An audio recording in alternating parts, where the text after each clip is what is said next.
Some people love history, and so many others love fiction. It's no wonder that this Venn diagram overlaps at some point, but it's almost surprising that it's not bigger. Welcome to the Just Dumb Enough podcast, a show that acknowledges no one is always an expert by dispelling misconceptions with real experts. I'm your host as always, Colton Petrie. My guest today is B McGraw. Roman history nerds rejoice as McGraw writes about the year of the four emperors, 69 AD. But here's the deal, historical records only cover so much of the story, so McGraw filled in the gaps with what he thought summed up a humorous emperor's rise to power, then modernized the language so it doesn't read like a boring textbook. In short, he made it up. However, you would actually learn about history if you read his book, making historical fiction a very interesting category. Let's fake it till we make it.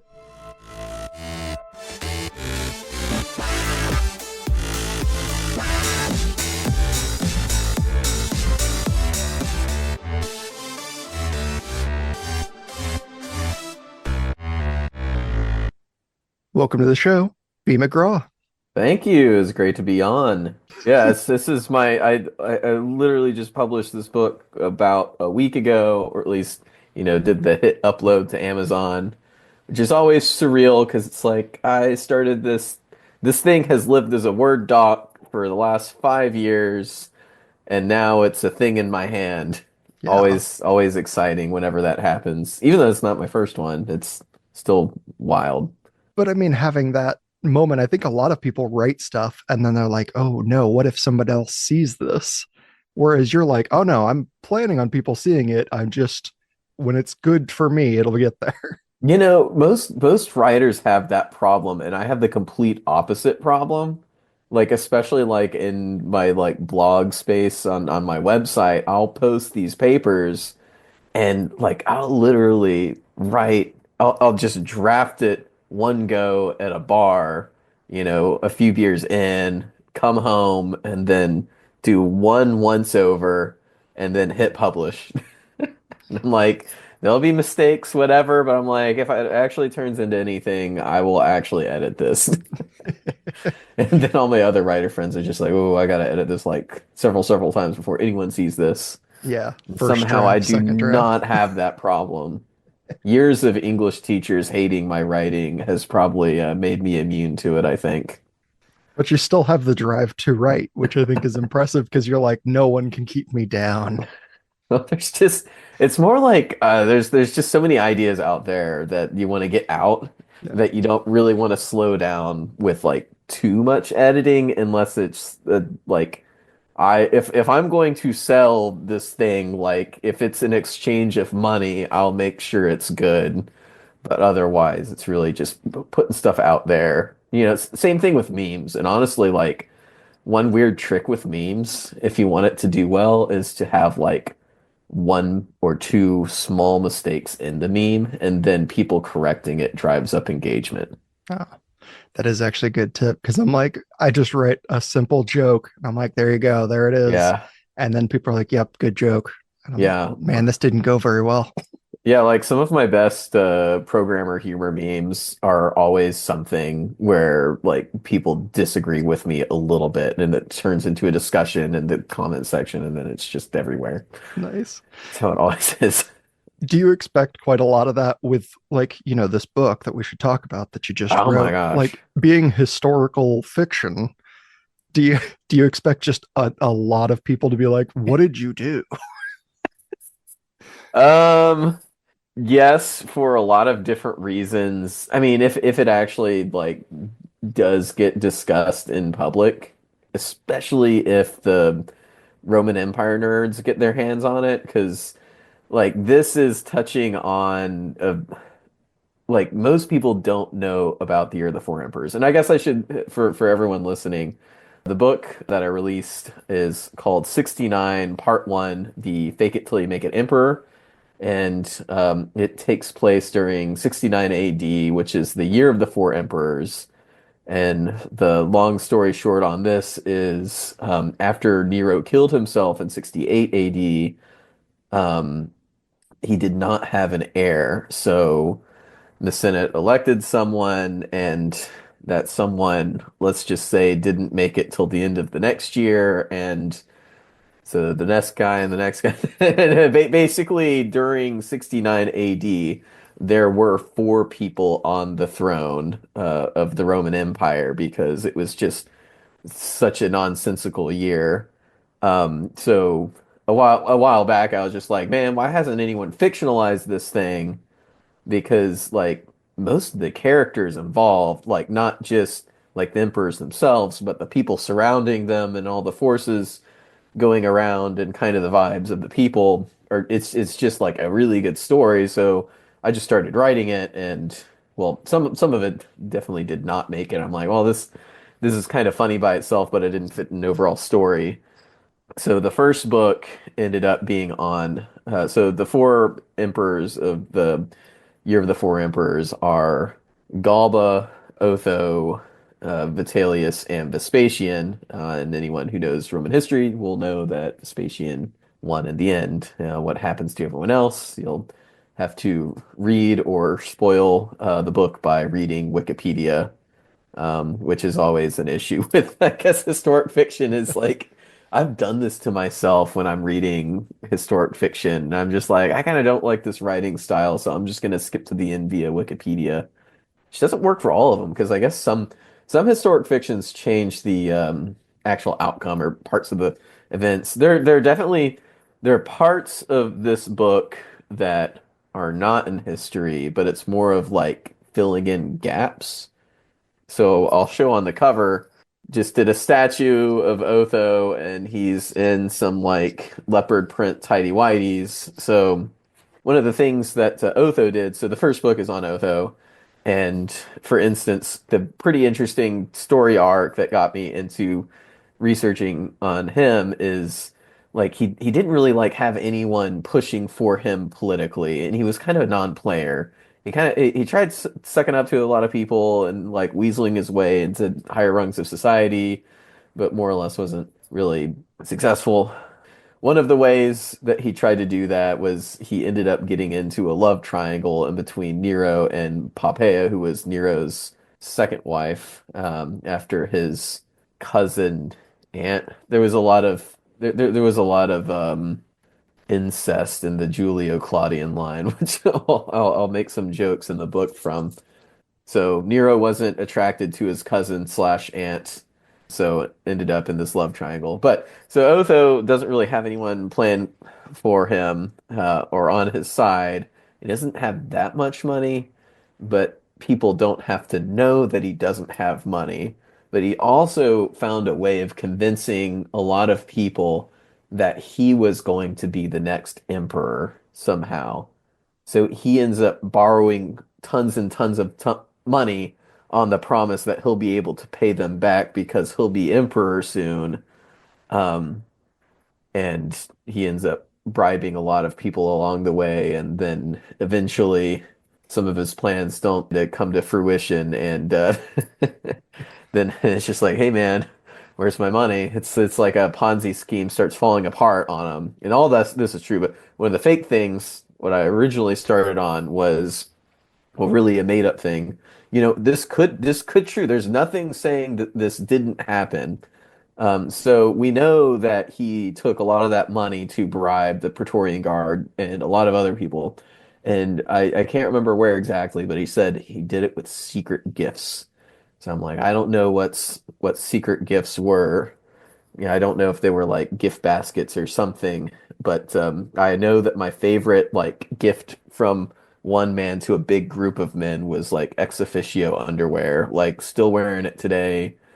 You think about it, it's like really a bonding moment. You can get everywhere with a lot of with a really good pair of underwear. So I was just like, what if you just got it, just mass produced some like really nice underwear, gave it to the guards, or supligaculum is the name of it. So I had to put that on the cover. But and it gets mentioned a lot throughout the book because all the soldiers are just like, oh, the underwear guy, nice. Nice. Cut to our me undies perfectly Yeah. timed ad. Yeah, but that's something that's like completely made up. Yeah. But there's nothing saying that that didn't happen. Yeah. You're like, look, you Although you can't tell me I'm wrong because no one knows. No one said it didn't happen. No one said, no one knows what these gifts are, and I don't think we're going to find any archaeological evidence since it happened in such a short time frame. So, as far as we know, it could be underwear. Well, and that's one of these like Rome, as we've talked about, like the Rome Mhm. nerds that are out there, and I know a couple Oh of them. man. Coop. So the things that they're going to get mad about in this book is and I already saw this, and I posted like in a few places. I had a really good Reddit post on rough Roman memes who like that subreddit, and there's some like equivalent Facebook groups and Instagram pages. Like that's kind of like, okay, that's my audience for this book for sure. Is like, if you like dank memes and you like Roman history, this is definitely for you. Because this is like the vibe, just like but I put a Wojak meme about the year of the four emperors and a political compass one, and they said that these people should have been purple because they had quote unquote relations with this character named Sporus, who was a femboy that looked a lot like Poppaea, who is in the book. And apparently, weird things happened in between him and Nero after Poppaea died, and apparently he was involved with Galba and Otho, and I think also Vitellius, but there just wasn't really like space for him Yeah. in the book. There's only so much space, and there's a Right. lot of there. And that was just one comment. I'm just like, unfortunately, I didn't put that in. And he's like, oh yeah, and he was even with Nymphidius. I'm like, I wrote a whole like subplot with about Nymphidius, but the way the story arc worked, I had to cut it all out. Yeah. Like, there's just so many things. You're like, that's the guy who just, if it was made into a major motion picture, is just Yeah. always in the background. And you're like, who's that character I keep seeing? He doesn't have any lines, but he's always here. Who is that? Yeah, but the thing with it though is, yeah, there's a lot of people like that, but there's even more people that like would be really fun side characters. Like honestly, the best treatment of 69 AD would be if you did like just like a really long series, which you totally would have enough. Like, you know how like Breaking Bad, almost all of the seasons happen within the span of a year of Walt's life. You could definitely do it like that, where it's just like seasons on seasons about just 1 year of Roman history, and you would not run out of content for a while. Well, and that's one of these, like, after 2,000 years, basically all the stories we know about these guys have been boiled down to like the caricature of them. Well, yes, like it is the case, but like for a lot of the people, and I had a few characters, like obviously Nero is in this, and Poppey is in it, and Agrippina the Younger is in it, and they have a lot of reputation, and that was probably the hardest to figure out, was I was going to write those characters, but everyone else, like Otho and Galba and the Praetorian Guards, or like all the people around him, and then for this next book, Vitellius and Caecina and all the other generals around them, they haven't been fictionalized. At least I don't know anyone who's fic. I looked, I couldn't find anything. And I was just like, this is just a tragedy, because like we literally have a story that was highly documented about someone coming to power through a pyramid scheme in ancient Rome. Nice. Well, I mean, is it one of those that like certain parts of this, if you're trying to do the research for it, you're like, there is an entire sentence about this guy in the entirety of the internet that I can find. Oh, well, there was actually a lot. All of the Rome podcasts, like I got the idea for this listening to History of Rome, which if you're a history person and you don't listen to Mike Duncan, like you're not a podcast per like you can't do podcasts, I guess, like Yeah. because they're just perfect. So yeah, like I got the idea for this, listening to him and his segments on this. I'm just like, man, that's got to get fictionalized long, long time ago. But there were some others that covered it. I think most of the ancient history podcasts cover it. There was one book I found that covered it, but like all of the history books that I find are just like, well, so and so said this and so said that, so I don't know, which We, kind of comes into play as like you do get some conflicting, especially when it comes to numbers, but I don't know. Historians are like kind of obsessed with like what's the real number, and I'm like, I don't know how much that matters. But Yeah, those books will argue about numbers a lot and the differing sources because they're doing history. They're trained historians, and I'm just some engineer who writes as a hobby who thought it Right. was a good story. And yeah, there's a lot of good stories, and I think one thing is Tacitus is probably the most reliable when you're going through the sources, but like the rest, and this like helps in like filling in the gaps in the characters is for any one character, you will have a lot of different competing rumors and stories around them that like do not sound likely or plausible or something. And then they'll say like weird things. Like, I was like, there was definitely an omen that day. A weird bird landed on a tree, which obviously meant that someone was gonna die. You're like, there's birds on trees every day. I don't know Yeah, what you mean. like there's this major historical events are happening, and like the way we know about it is some guy wrote it down. Were they there? No, they're actually talking to people that are just remembering what they remember from that day. Like it's like history back then is at some point oral testimony a Yeah. lot of the times. Except I have one weird theory about Chinese history, which is that medieval and ancient Chinese history was written by in the form of performance reports, which is why all the dynasty warriors sound so badass, is because every single one of them had to sound badass if they wanted to get promoted. Gotcha. You're like, what's your year-end review look like? It's like General Guan Yu single-handedly defeated an entire army of I took down 2,000 foes that day. And you're like, what are they made of exactly. paper? Yeah, but that's kind of, that happened everywhere. And that happened in Rome. Like, when I was a kid, I remember reading Julius Caesar's Gallic Wars and then feeling like a dumbass later in life when I realized, oh, this is propaganda. He's just making himself sound great. And then I realized, wow, there's a lot of history sound that sounds like that. But what's great about this period is because all of the main characters, at least in the parts that I'm writing, did not win. They're the losers of history that everyone got to write all of the juicy details after the fact. Nice. So this is one of those slices that was not a performance report. But honestly, a lot of ancient history is I feel it's weirdly critical of their own leaders. Like even the Peloponnesian War history, I can't remember the guy that wrote it, but he wrote it because he was like, "Wow, that was awful. Let's make sure this doesn't happen again and write all of the juicy details." Right. That is one of those like history is doomed to repeat itself unless I Yeah, guess you write so about it. they tried to stop people, but it doesn't really like provide that much other than national narratives 2000 years when nationalism is invented. Yeah, I love some of them that are just like, I think it's, 70 something BC. Rome goes to fight and they don't have archers.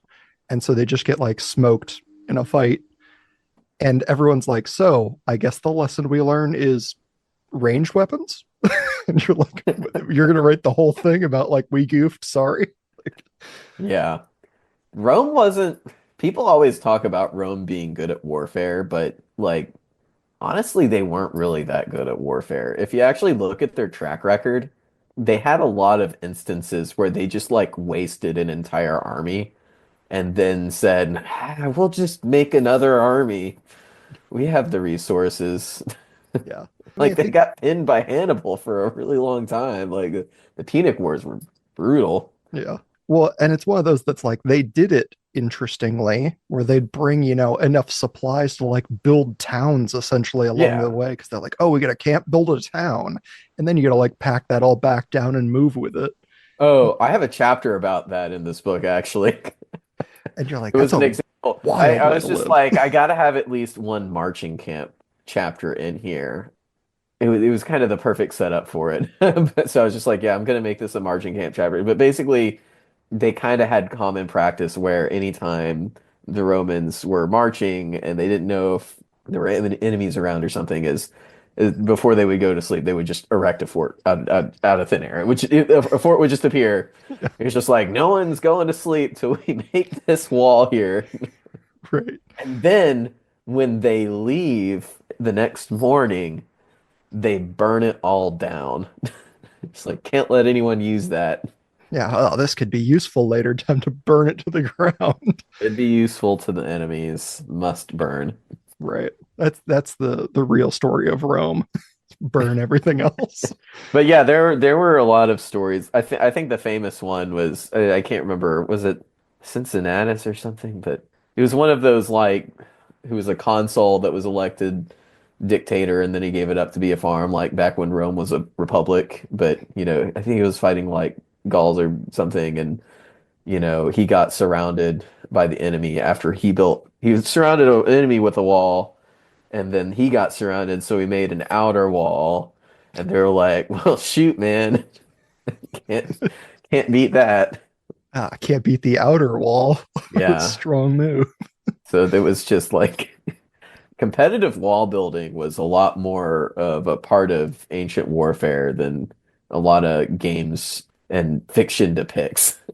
Probably Yes. because it doesn't translate well to media. But I was playing an AoE 2 DLC I saw that I played over the holidays, and they had the part of the Peloponnesian War in the Syracuse campaign when Athens is trying to wall in Syracuse, and Syracuse stops them by building another counter wall faster. And they actually put it in the game and did it correctly. I'm like, oh my gosh, this is so great.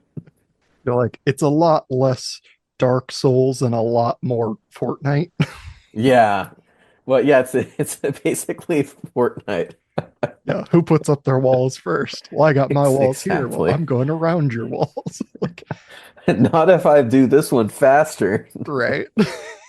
Yeah, because like b before gunpowder and like most siege equipment, if you had like a 30-foot wall, there's not much you can do. It's Well, that's it. this is warfare in the There's time where, like, do you want that guy dead? Well, then you have to be able to touch him. And you're like, oh, well, then I guess just yeah. put a wall between us So because, so at that point your options are like starve them out, which takes a while. right. And there were some siege works. There's one siege in the book, the Siege of Placentia, which is that was fun to write, and also one of the reasons why I wrote part one and two is because part one follows Otho and part two follows Vitellius and everything that happened afterwards. And that battle and the battle after it, I get to write from both sides, which makes it really fun. But I'm like, I have to write it before I publish the first one so I can keep it consistent with each other Yeah. because I like have them like talking to each other during the siege and doing certain things. And I think there was some actual like detailed story about that siege of Placentia, but it was a really funny thing, and like they're all taunting each other, and then also like the townspeople get involved when they at first didn't care, and it was because there was a town rivalry between Placentia and Cremona because Placentia had a really nice theater, and my take is that Cremona was really jealous of the theater and they wanted to burn it down, but it probably just burnt down in the action. That'll be for the next book. Most of that's in the next book. But anyway, when the Placentia Theater burns down, they're just like, what the hell? And they get into it because otherwise it's just like, I don't even know who's in charge right now. Y'all are Well, both Roman armies.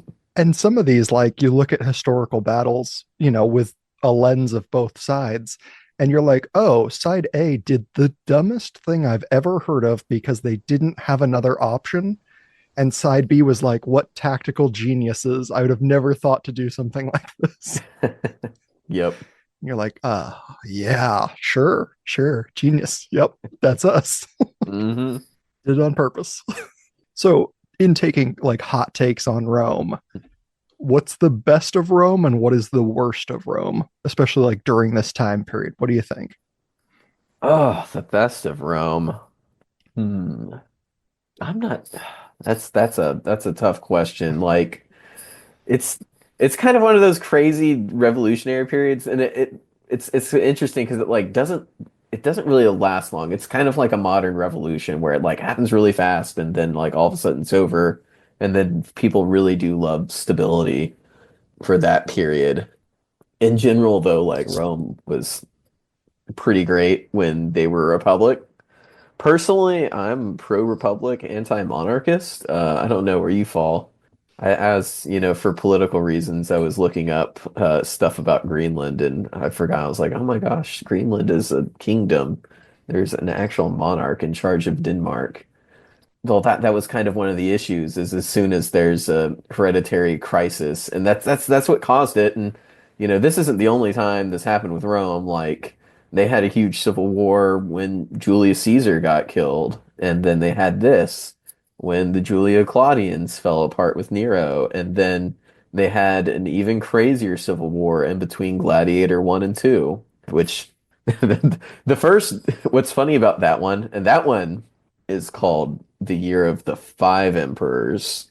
Ooh, one up. But the funniest part of it is the way the first emperor goes down is almost completely identical to the first to Galba, the in 69 AD is they're real stingy and the guard don't like them. Yeah. Yeah. And that's one of these that like Rome changed a lot, kind of dramatically. I mean, from period to period, because like until Julius Caesar, you had a two ruler system where you're like, oh yeah, first guy takes over the first half of the year and the second Yeah, guy the second half. And and they were only in charge for like a year, so they kind of had the similar vibe of like middle school class president, where it's just like, oh, it's your turn to do it this year. Was the vibe.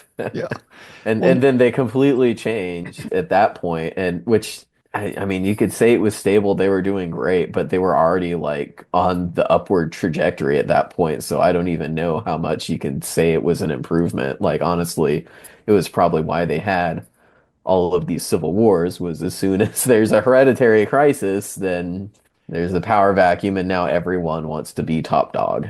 yeah, I think it's one of those that a lot of people look at Caesar and they're like, wow, what a success in the way that he like, used the Marian reforms to make the military great. And you're like, yes, but also during that period of time, like laws turn into suggestions. Hmm. Because you're like, they did publish all of their laws, I think, and Yeah. I'm my history is weak, so I'm gonna say Lex Hortensia or something. But they like published all their laws and they're like, it's publicly available. You can just go down to the square and they're printed, stamped into metal, like on the tables. And then they're like, yeah, but if you have rank also in your council, like they don't really matter. Yeah. No, they were good at ruling. Like most most of the communities that they were an empire over, and even in Rome, they were like pretty they were fairly multicultural, which is kind of like people never really realize how like kind of modern that was back then. But I think the only like group of people that like really didn't like the Romans were I guess it would have been the Jews who like at that time in Judea were rebelling, and that's how the Wailing Wall happened, which coincidentally that also happened in 69, and I could have written a whole nother thing about that, but honestly I wanted to write this as a comedy. There was nothing funny about what Vespasian and his sons did over there. It was pretty brutal, You're like, but I'm gonna yeah. write a couple of years of 69 as comedy, and then I'm gonna write a couple of years as horror because Yeah, it that's would how it it would feels. be it would be horror. Yeah, because so much happened in that year. It's kind of nuts. But yeah, his sons did the dirty work though. So, I mean, that's really funny, but also the way that you handle these is not like you didn't write them as they're written. You're not like, oh, here's the lore, and it's very, like glorified and drawn out and prosy and, all these things. You're like, no, I'm going to write it like we're talking about it today. No, well, the vision I had for the style was I kind of wanted to be like a drunk history Yeah. sort of a thing, which I like. It's so easy to do that. I don't know why there aren't more books written that way. Right? Where you're like, just be quiet and follow me in. I'm gonna get us into Yeah. the club. Yeah, the only one I've read, I can't remember if we were talking about this before or after we started recording, was Glorious Exploits, which also, speaking of Syracuse, happened in Syracuse right after the Peloponnesian War invasion. But they write it that way, and it's done really great, and I loved reading it. It was awesome. Should call your stuff a prequel to theirs.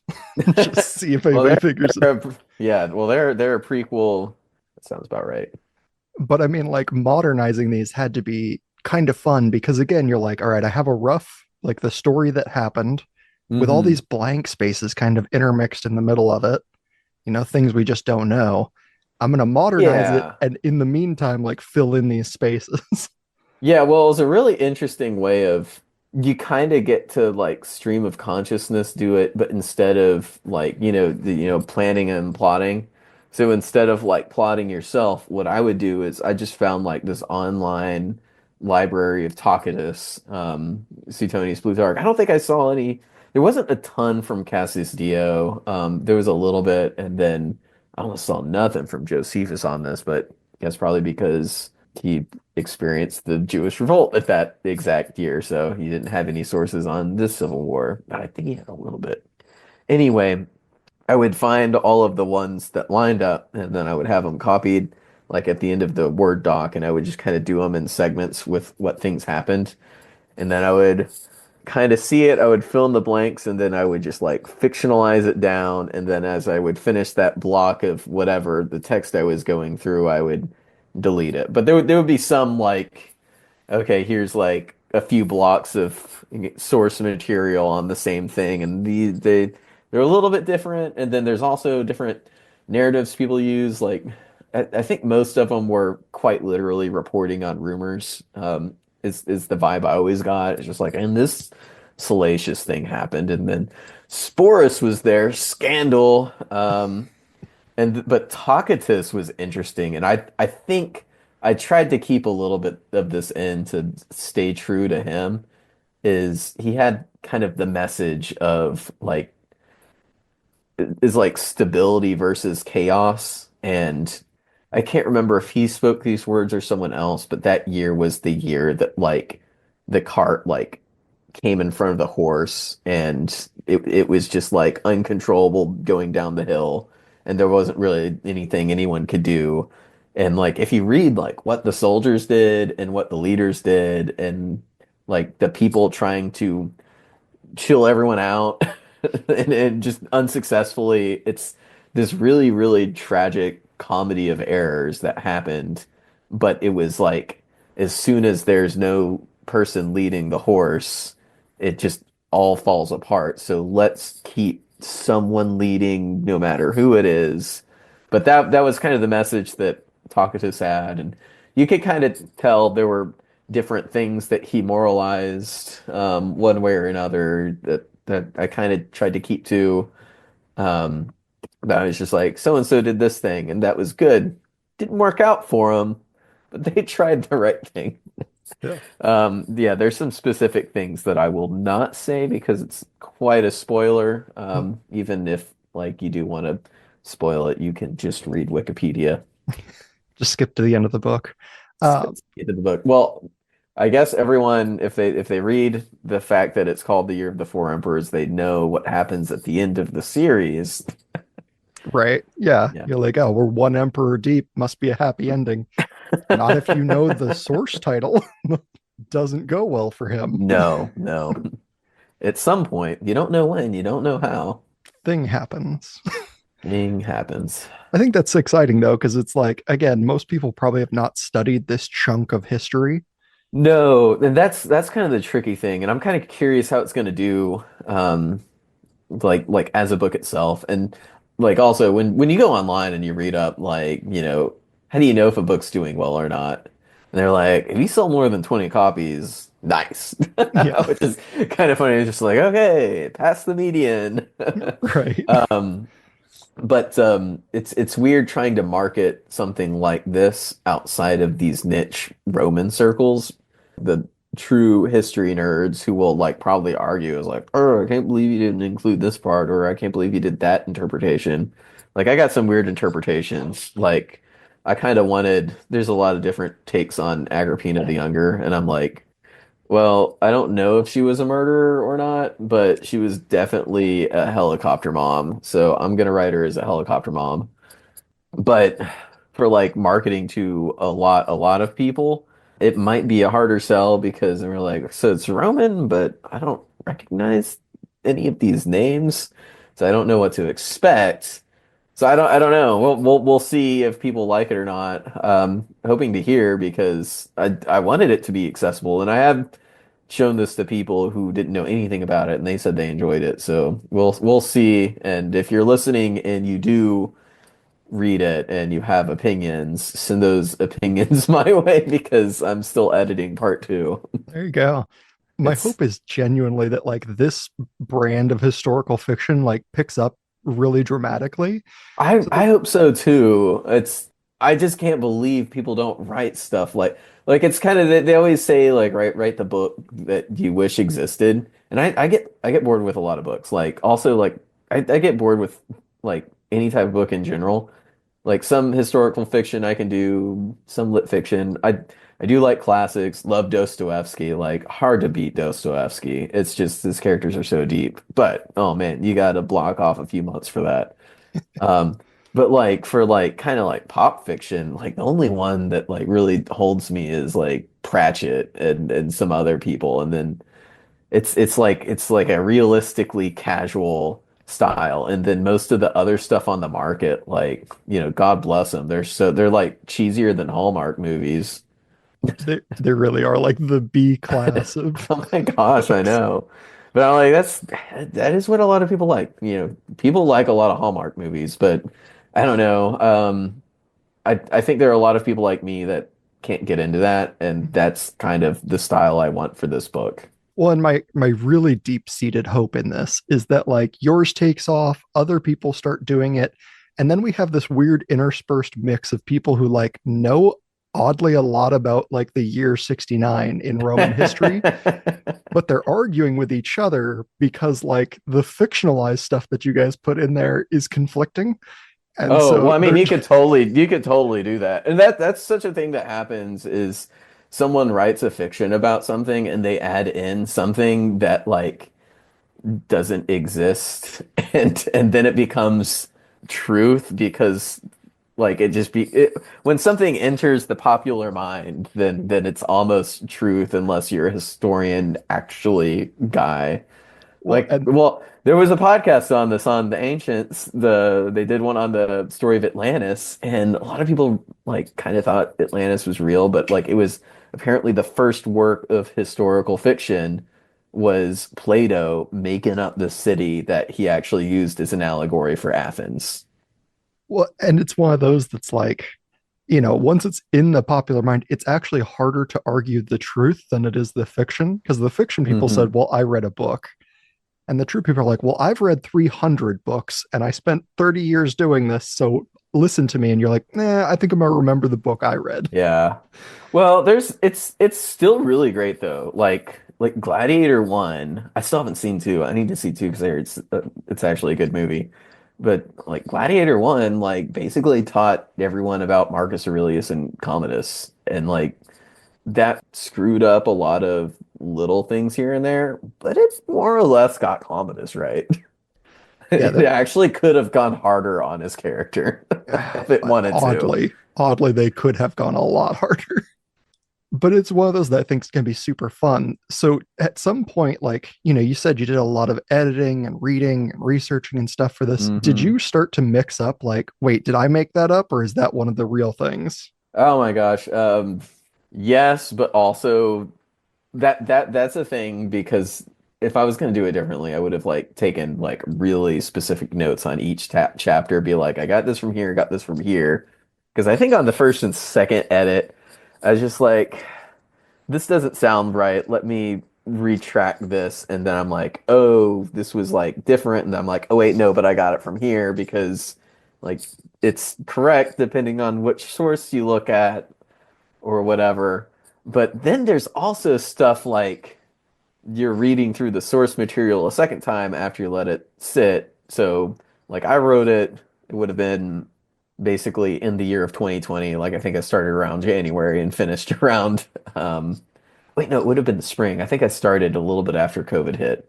I wrote a lot of stuff on the Galba storyline that I basically just axed because uh, God bless him, he just wasn't that fun to read, which I didn't realize till after you don't realize it till after you read it. And I'm just like, you're 100 pages of material tops. Like you're not enough for a novella, not enough for this. I think we're just gonna make this about Otho.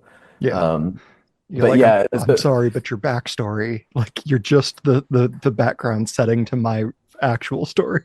yeah, exactly.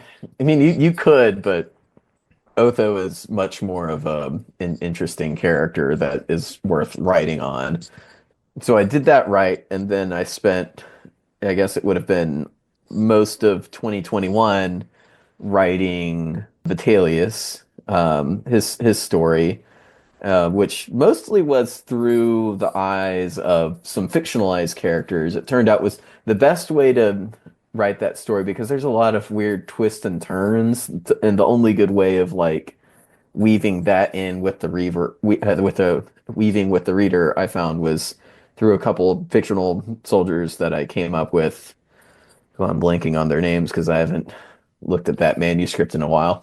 But and I kind of write those as like buddy cop type, Sure. stereotype soldiers.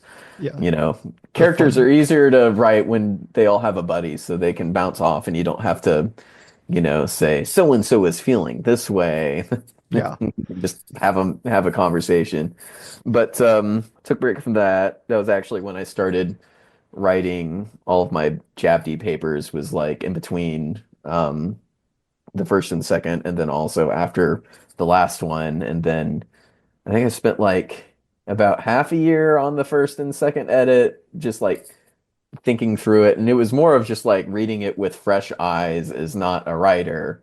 And then I think I spent a year trying to decide how I was going to organize it, and then like totally reorganize the first book, which was the hardest because I had to like cut out so much material since Galba wasn't a good fit for a story arc. I think Vitellius is going to be easier because there's some obvious things to cut out, but not like heavy rearranging. At least fingers crossed, knock on wood on that. And then got distracted publishing my other book because my blog writing was taking off at that time. So really it was just like an on and off, on and off. But by the time I got it arranged in the right form and I looked through it on one final edit, I'm like, this is good.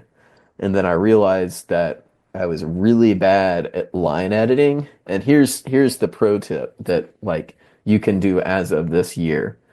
Okay, do not use generic chat GPT or any of the generic LLMs to edit your book. Go look for, and there are a lot of these, almost all of them work well. There are self-editing um, chatbots out there. And like, I didn't even pay anything for this. I just like fed my novel in, 3 pages at a time, copied it over. And this is kind of the key part is you just tell it to line edit slash copy edit. So it'll just do spelling and make your language more efficient. So then at the end of the process, now you have two documents. One's AI edited, one is you. Now do a merge documents, and now you see all of the changes that the self-editor did, and now you can just like click through because there were so many like jokes and problems that like it was doing the right decision, but not like stylistically. And that's kind of like an issue with human editors too. Like if you don't like know the voice of the author and you're like making the language too efficient, you can like kind of screw up the style a little bit. So, or once I taught myself how to do that, well, really it was like I tried doing that ahead of a few times when ChatGPT first came out, but the output was so bad stylistically that I'm just like, this isn't even worth using But when they made the custom ones that were like actually trained for line editing, then it was like, okay, now this is a mechanical process and it just saves me $3,000 Right. because that's basically how much it would have cost. And then I paid a human editor because you don't leave that to chance when you're putting it on. So uh, I did one last pass through with the human editor and they did a great job. They asked lots of really great, like, you never mentioned this, to which I would answer in a footnote or something, or fix it one way or another, or, whatever. I think I had a couple of sensitivity read moments where I'm like, yeah, I ought to take that out. You're I like, don't you know know what what? I'm thinking You're there. right. It's a good joke to me, Yeah. but probably not for everyone. I mean, like, usually the sensitivity notes are just like, that wasn't even a good joke to begin with. Like, Mm, there are a few of those on my other book that nice. went back and forth on. But then after that, it's done. So like the first go around, this is my first full length fiction. Almost everything else I've done is like kind of in like short, like 4 or 6 page things, like well, more like 3 to 10 pages by the way some of them go. But yeah, it's a dog. As soon as you finish the draft, just know that it is a long haul just to finish, especially if you're like completely on your own doing it yourself. But like even if you're going trad publishing, you gotta edit. Yeah, you gotta edit the crap out of your first 50 pages if you're gonna stand a chance. Yeah, for sure. So you reached the end of this, an odyssey, really, that you went Yeah. through to write this. What do you think at the end is your like balance between the things that you inserted and the actual like historical fact of it? Like, what's the percent of fiction? Oh man. It's probably close to like 60/40, and a lot of the mix is just like who was this person really? Like Pompeo is really hard to nail down. No one had the same opinion on Pompeo, and so I kind of had to just come up with one that seemed realistic to me, but also like the other tricky thing you got to do to like try and stay true to the people, but also make it interesting. And this is what I think is the best way to do it is like when there's uncertainty on who that person is, you utilize that uncertainty to make them uncertain and intriguing to the reader. Sort of like the main character, like even after writing this book and reading everything about it and everything I know about Otho, like I don't know if he bought his own bullshit or not. Like he might have been one of those con men that like was just like followed the wrong good idea fairy for all I know, or he really knew what he was doing. Desperately hoping for the best. Yeah. Like was he a really dumb optimist or was he like just very crafty? I don't know. I think it might have been a little bit of a mix, but even when you leave that uncertainty in there, it makes it more interesting for the reader to try and figure out like what is your motivation? Like obviously like you can't just make them all over the place and conflicting actions and dialogue. Like they got to be a whole person, but like you gotta leave that in because well, I mean honestly, like if a character is not that level of interesting or some level of uncertain on who they are as a person, then they're probably like not that interesting to read. Probably that cheesy character. I don't know. That's why I picked the topic, especially why I wanted to spend so much time on Otho is like he was just so interesting as a person and not in a obvious hero, obvious villain sort of a way. Just to like, what are you up to? No, I love that. So if we were going to like let's say this is for whatever reason, like this is the one that makes historical fiction in this, this sense like blow up. What's the advice that we give to people? Just go for it.